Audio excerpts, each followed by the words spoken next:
Assalamualaikum warahmatullahi wabarakatuh. Halo teman-teman semuanya, perkenalkan nama saya Gemila Reza Sugeng.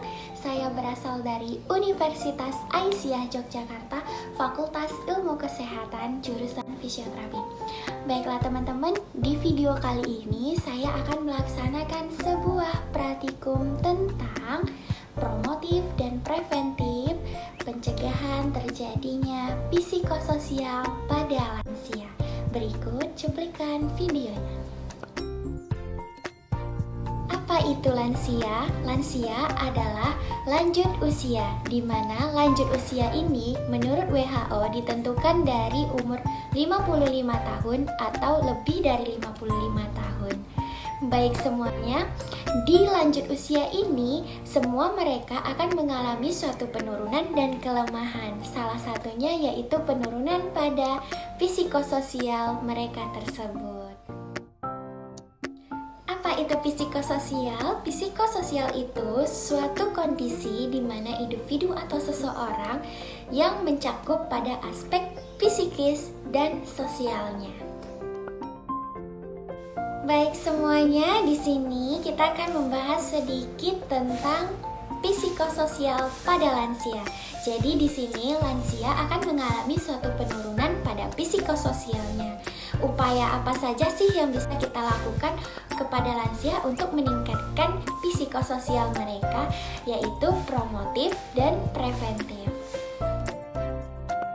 Baik, untuk yang pertama yaitu upaya promotif. Di sini upaya promotif bisa menggunakan yaitu suatu penyuluhan, di mana penyuluhan ini bertujuan untuk menggairahkan semangat hidup lansia tersebut, baik di lingkungan keluarga, di lingkungan teman-teman, dan di lingkungan dirinya sendiri atau berguna bagi dirinya sendiri.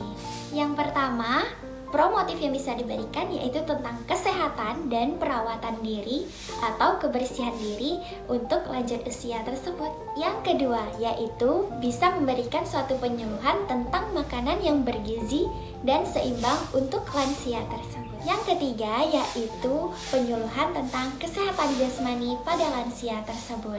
Di sini untuk kesehatan jasmani akan dilakukan lansia secara teratur dan sesuai kemampuan lansia tersebut agar menjaga kesehatan dan kesegaran tubuh bagi lansia tersebut. Yang keempat, di sini bisa melakukan suatu penyuluhan tentang meningkatkan ketakwaan kepada Tuhan Yang Maha Esa. Yang kelima, di sini kita bisa meningkatkan kegemaran sesuai kemampuan pada lansia tersebut. Oke, untuk yang terakhir yaitu untuk meningkatkan kegiatan sosial bagi masyarakat sekitar lansia tersebut. Oke semuanya, untuk yang kedua yaitu upaya preventif, di mana upaya preventif ini merupakan upaya pencegahan pada lansia. Upaya pencegahan pada lansia yang kita berikan yaitu suatu penyakit, kemungkinan penyakit yang akan terjadi ataupun komplikasi penyakit yang terjadi karena proses menua. Yang pertama yaitu pemeriksaan kesehatan secara berkala dan teratur, di mana pemeriksaan kesehatan ini untuk menemukan penyakit-penyakit yang diderita secara cepat atau secara dini. Yang kedua yaitu kesehatan jasmani. Kesehatan jasmani ini harus dilakukan pada lansia secara teratur dan sesuai kemampuan pada lansia tersebut agar kesehatan dan kesegaran lansia tersebut tetap terjaga. Selanjutnya bisa melakukan suatu penyuluhan yaitu pencegahan dengan menggunakan alat bantu seperti alat bantu kacamata atau tongkat dan lain. Yang terakhir yaitu penyuluhan tentang pencegahan kemungkinan apa sih yang terjadi atau kemungkinan kecelakaan apa sih yang bisa terjadi setelah lanjut usia ini. Contohnya saat ke kamar mandi ataupun memakai sendal ataupun sepatu yang licin, itu tidak boleh.